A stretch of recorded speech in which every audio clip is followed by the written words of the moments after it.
हाँ, तो नमस्कार प्यारे बच्चों, स्वागत है आप सभी को इस निरंजना ग्लोबल एकेडमी के लर्निंग प्लेटफ़ॉर्म पे। आज हम इस वीडियो में देखने वाले हैं फिज़िक्स के लेक्चर दूसरा, जिसमें हम देखेंगे है ना बिहार बोर्ड मैट्रिक एग्ज़ाम 2026 में जो विद्यार्थी देने वाले हैं, उसके लिए वीडियो इम्पोर्टेंट होने वाला है। चैप्टर 1 देखेंगे इसमें फिज़िक्स, जिसमें चैप्टर का नाम है प्रकाश का परावर्तन, रिफ्लेक्शन ऑफ लाइट। ये मेरा दूसरी क्लास है। अगर आप पहला क्लास नहीं देखे हैं, तो ये यूट्यूब पर अपलोड है, देख सकते हैं चैनल पर। ठीक है, तो आइए शुरू करते हैं इसे। श्री गणेशाय नमः। एक प्यारा सा मोटिवेशन है कि बातें कड़वी जरूर लगेगी, पर यही सच होती है, जो संघर्ष करता है सफल भी वही होता है ना। बातें कड़वी जरूर लगेगी, पर सच यह है कि जो संघर्ष करता है ना सफल भी वही होते हैं। ठीक है, तो आइए इन्हें शुरू करते हैं। हम लोग यहाँ शुरू करेंगे प्रकाश का परावर्तन। लिखेंगे प्रकाश का परावर्तन। प्रकाश का, है ना, प्रकाश का परावर्तन। प्रकाश का परावर्तन लिखेंगे किसी, है ना, किसी प्रकाश, प्रकाश किसी सतह से, सतह से लौटने की, लौटने की प्रक्रिया को, है ना, प्रकाश किसी सतह से, सतह से टकराकर, सतह से टकराकर, टकराकर, टकराकर लौटने की,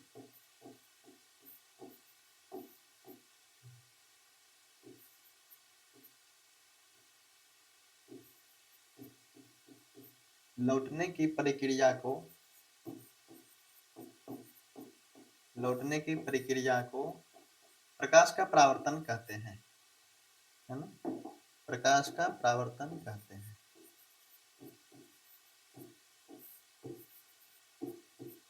प्रकाश का परावर्तन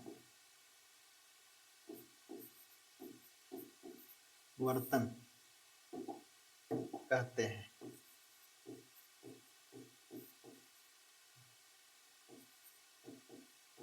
प्रकाश का परावर्तन कहते हैं, यानी कि प्रकाश किसी सतह से टकराकर लौटने की प्रक्रिया को, है ना, प्रकाश किसी सतह से टकराकर लौटने की प्रक्रिया क्या कहते हैं? प्रकाश का परावर्तन कहते हैं, है ना।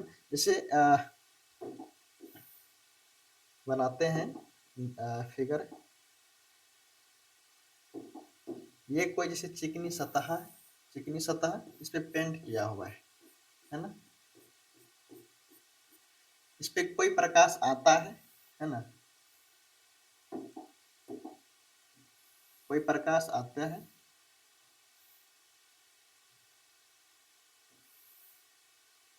ना, आ रहा है, फिर प्रकाश इस सतह से टकराकर फिर लौट जाते हैं। इसी प्रक्रिया को कहते हैं प्रकाश का परावर्तन। यानी कि किसी चिकनी सतह पर, इसका परिभाषा ये भी हो सकता है, किसी चिकनी सतह पर प्रकाश, है ना, पर किसी चिकनी सतह पर प्रकाश टकराकर लौटने की प्रक्रिया को प्रकाश का परावर्तन कहते हैं, है ना। इसके बीच में अभिलंब हो जाएगा, है ना, यानी कि किसी चिकनी सतह पर प्रकाश टकराकर लौटने की प्रक्रिया को प्रकाश का परावर्तन कहते हैं। उसके बाद है कि प्रकाश के परावर्तन के नियम, प्रकाश के परावर्तन के नियम, प्रकाश के, प्रकाश के परावर्तन के नियम, नियम को लिखें, को लिखें। लिखेंगे प्रकाश के परावर्तन के,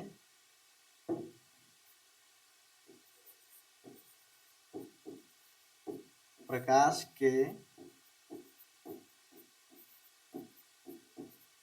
परावर्तन के मुख्यतः, मुख्यतः दो नियम है, दो नियम है। आपको एग्जाम में पूछेगा प्रकाश के परावर्तन के कितने नियम है, तो कितने नियम है? दो नियम है। प्रकाश के परावर्तन के मुख्यतः दो नियम है। पहला नियम लिखेंगे, पहला नियम, आपतन कोण, आपतन कोण बराबर परावर्तन कोण, आपतन कोण बराबर परावर्तन कोण हो जाएगा, पहला नियम। दूसरा नियम है कि आपतन है ना, आपतित किरण, आपतित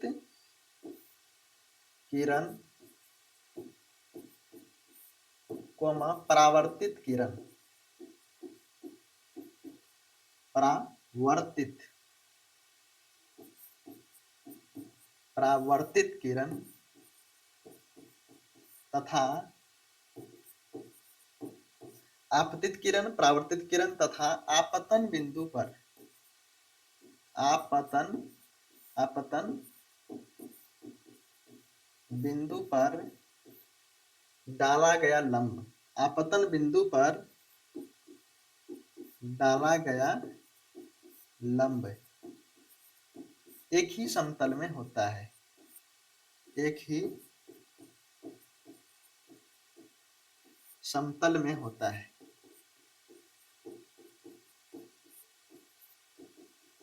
ये दो को नियम हो गया, आपतन कोण बराबर परावर्तन कोण। दूसरा नियम, आपतित किरण, परावर्तित किरण तथा आपतन बिंदु पर डाला गया लंब एक ही समतल में होते हैं, है ना। इसका चित्र बना लेते हैं। जैसे एक है ना, एक रेखा खींच दिए, ये हो जाएगा है ना, ये किसी कोई चिकनी सतह है ना, कोई चिकनी सतह है और इसके ऊपर है ना एक प्रकाश आता है, एक प्रकाश आया और इससे टकराकर इधर बना देते हैं,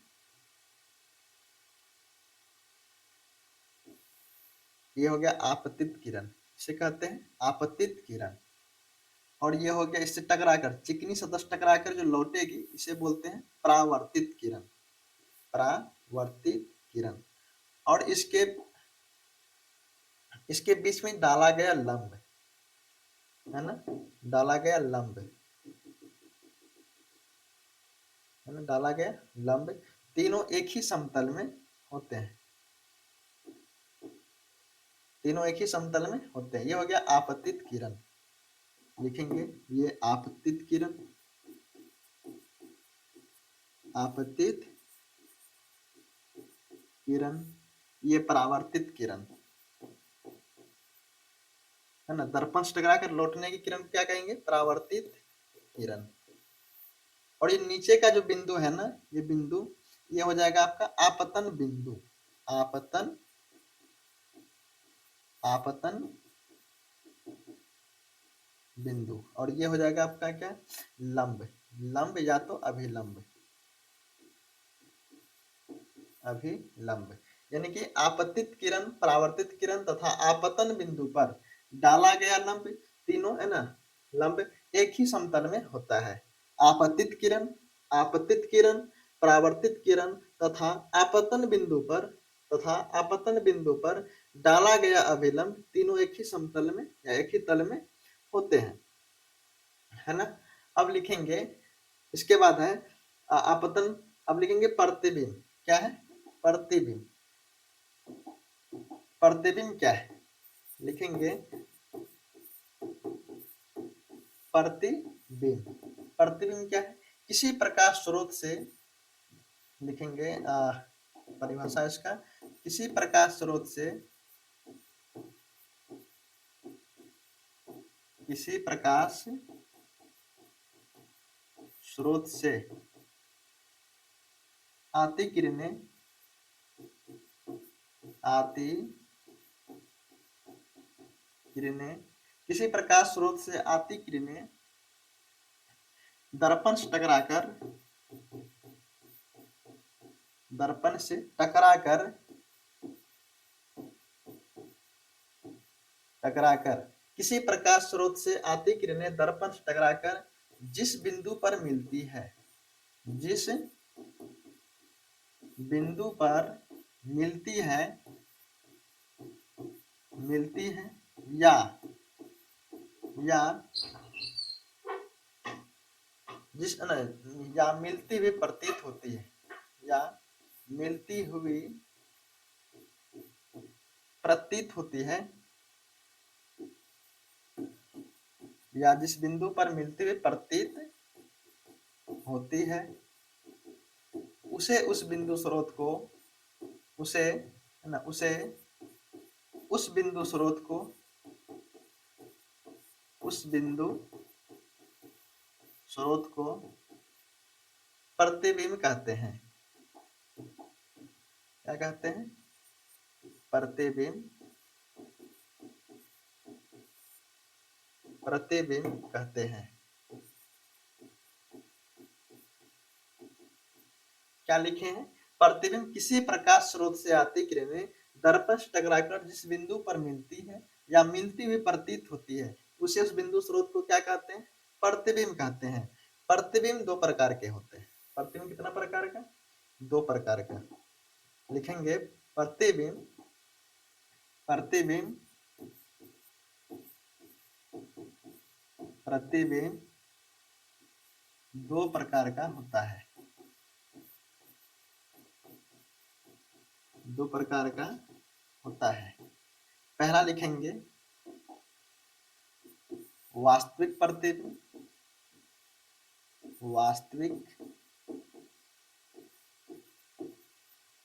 वास्तविक प्रतिबिंब। दूसरा हो जाएगा काल्पनिक या आभासी प्रतिबिंब, काल्पनिक या आभासी प्रतिबिंब।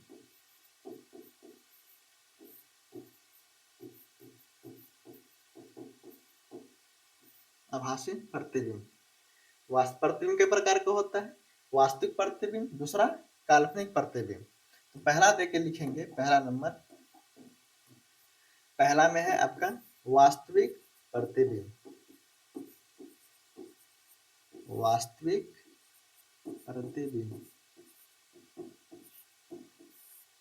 वास्तविक प्रतिबिंब। लिखेंगे इसका डेफिनेशन। वास्तविक प्रतिबिंब किसी बिंदु स्रोत से, है ना, किसी किसी बिंदु स्रोत से, किसी बिंदु स्रोत से आती आती प्रकाश की किरणें, आती प्रकाश की किरणें जिस बिंदु, है ना, किसी बिंदु स्रोत से आती प्रकाश की किरणें दर्पण से परावर्तन के बाद, है ना, दर्पण से परावर्तन के बाद, परावर्तन के बाद जिस बिंदु पर, जिस बिंदु पर वास्तव में मिलती है ना, वास्तव में, वास्तव में मिलती है, वास्तव में मिलती है।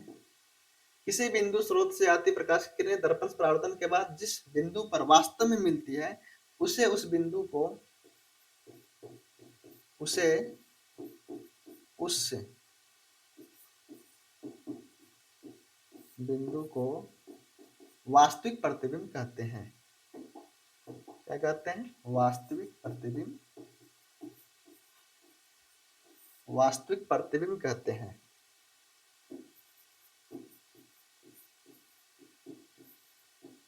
वास्तविक प्रतिबिंब कहते हैं। वास्तविक प्रतिबिंब कहते हैं। क्या लिखे हैं परिभाषा? देखते हैं। किसी बिंदु स्रोत से आती प्रकाश की किरणें दर्पण से परावर्तन के बाद जिस बिंदु पर, जिस बिंदु पर वास्तव में मिलती है उसे उस बिंदु को, उसे उस बिंदु को वास्तविक प्रतिबिंब कहते हैं। तो इसका एक है,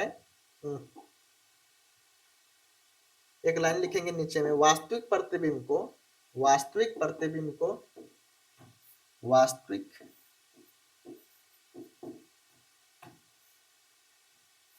वास्तविक प्रतिबिंब को वास्तविक प्रतिबिंब को पर्दे पर प्राप्त कर सकते हैं। वास्तविक प्रतिबिंब को पर्दे पर प्राप्त प्राप्त कर सकते हैं कर सकते हैं। और एक लिखेंगे और एक लाइन, वास्तविक प्रतिबिंब वास्तविक प्रतिबिंब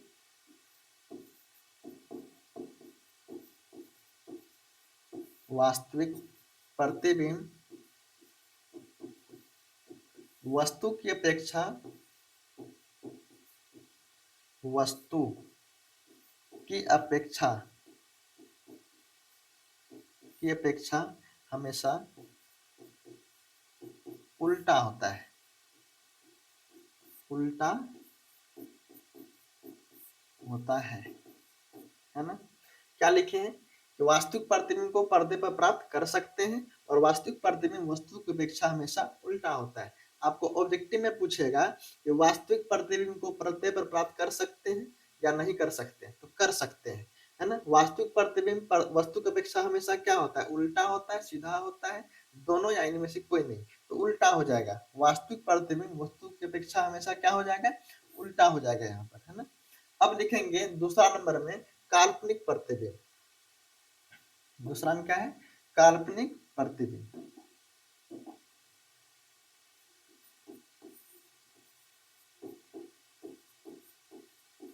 काल्पनिक प्रतिबिंब काल्पनिक प्रतिबिंब लिखेंगे किसी बिंदु स्रोत से किसी बिंदु स्रोत से किसी बिंदु स्रोत किसी बिंदु स्रोत से किसी बिंदु स्रोत से आती प्रकाश किरणें प्रकाश की किरणें किरणें दर्पण से परावर्तन के है ना, दर्पण से टकराकर परावर्तन के बाद, है ना, किसी बिंदु स्रोत से आती प्रकाश की किरणें दर्पण से टकराकर जिस बिंदु पर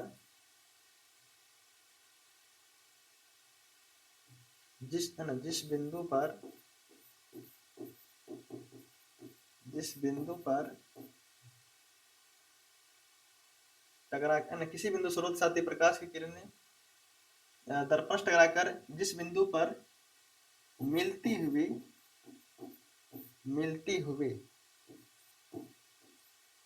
प्रतीत होती है या मिलती हुई आभास होती है ना, आभास होती है, मिलती हुई प्रतीत होती है या आभास होती है, उसे उस बिंदु स्रोत को उसे उस बिंदु स्रोत को काल्पनिक प्रतिबिंब कहते हैं।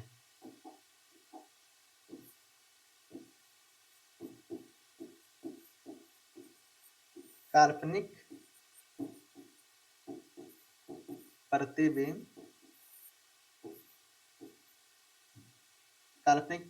कहते हैं।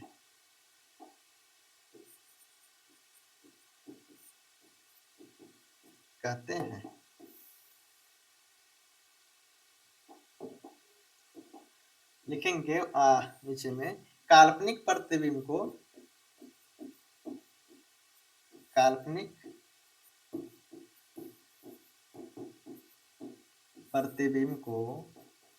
है ना, क्या लिखे हैं, किसी बिंदु स्रोत से आती प्रकाश की किरण दर्पण से टकराकर जिस बिंदु पर मिलती हुई प्रतीत या आभास होती है, उसे उस बिंदु स्रोत को काल्पनिक प्रतिबिंब कहते हैं।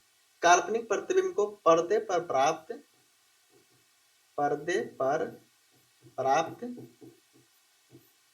नहीं कर सकते हैं, है ना, नहीं कर सकते हैं। आपको ऑब्जेक्टिव में पूछेगा कि काल्पनिक प्रतिबिंब को पर्दे पर प्राप्त कर सकते हैं, नहीं कर सकते, है ना। एक है दूसरा, काल्पनिक प्रतिबिंब को, है ना, काल्पनिक प्रतिबिंब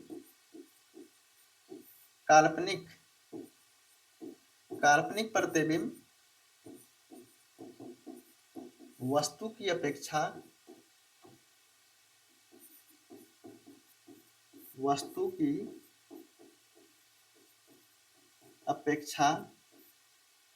हमेशा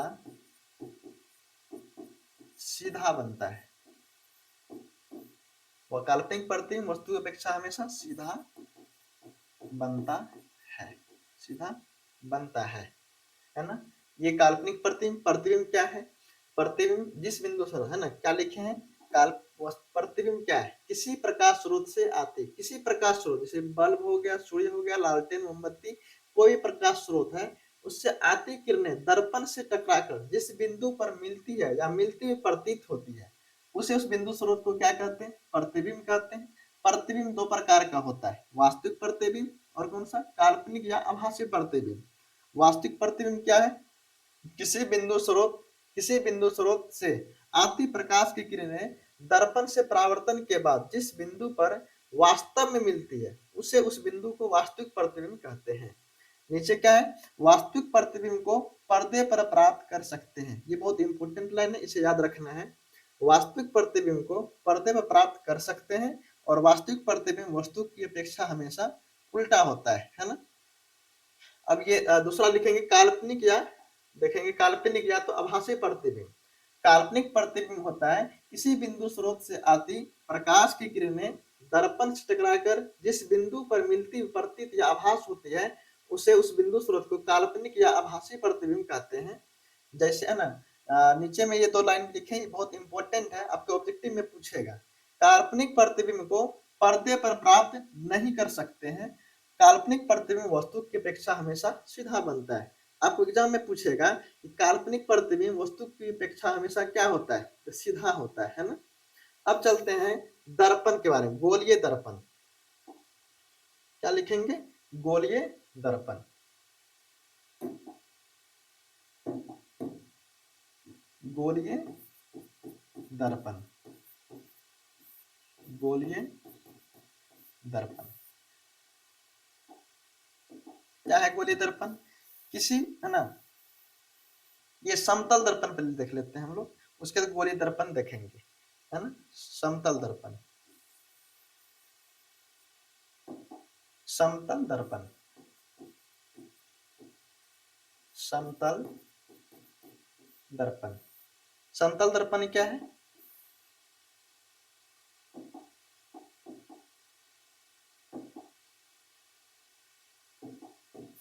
लिखेंगे किसी कांच, है ना, किसी कांच के,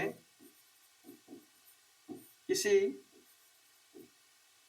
किसी कांच के टुकड़े को, किसी कांच के टुकड़े को एक सतह पर silver bromide, silver bromide, silver bromide क्या होता है? AgBr, है ना, क्या होता है? AgBr, यानी कि किसी कांच के टुकड़े को एक सतह पर सिल्वर ब्रोमाइड से पेंट करने से समतल दर्पण बनता है। समतल दर्पण बनता है, समतल दर्पण बनता है। लिखेंगे समतल दर्पण, समतल दर्पण, समतल दर्पण की फोकस दूरी, समतल दर्पण की फोकस दूरी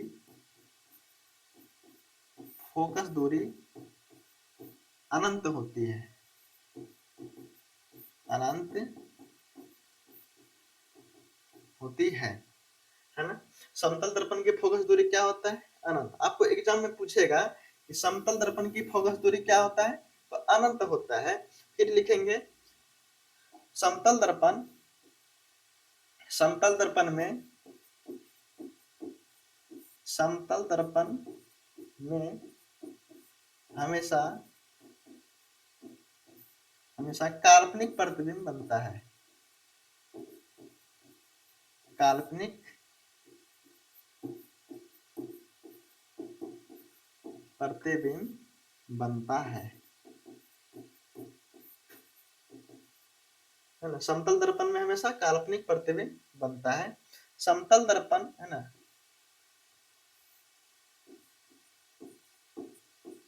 समतल दर्पण में, समतल दर्पण, समतल दर्पण में, समतल दर्पण में दर्पण से, समतल दर्पण में दर्पण और है ना, समतल दर्पण में वस्तु, वस्तु और वस्तु और प्रतिबिंब की दूरी, प्रतिबिंब की दूरी बराबर होती है, बराबर होती है। समतल दर्पण में वस्तु और प्रतिबिंब की दूरी बराबर होती है, बराबर होती है ना। तो ये जितने भी लिखाए हैं सब इंपॉर्टेंट ऑब्जेक्टिव में पूछेगा। समतल दर्पण की फोकस दूरी अनंत होती है, समतल दर्पण हमेशा काल्पनिक प्रतिबिंब बनता है, समतल दर्पण में वस्तु और प्रतिबिंब की दूरी बराबर होते हैं। आपको एग्जाम में पूछेगा ऑब्जेक्टिव पे कि समतल दर्पण की फोकस दूरी क्या होते हैं, क्या होता है? अनंत होता है। समतल दर्पण की फोकस दूरी क्या होता है? अनंत होते हैं, है ना। तो आपको ये भी पूछ सकता है कि समतल दर्पण बनाने में किसका है ना, किसका पेंट किया जाता है? AgBr यानी कि सिल्वर ब्रोमाइड का, है ना। तो चलिए इसके बाद हम नेक्स्ट वीडियो में देखेंगे कि ये गोलीय दर्पण क्या होता है, उत्तल दर्पण क्या होता है, अवतल दर्पण क्या होता है, उत्तल दर्पण और अवतल दर्पण के उपयोग क्या होता है, इसके नेक्स्ट वीडियो में देखेंगे। तब तक के लिए इतना ही, धन्यवाद।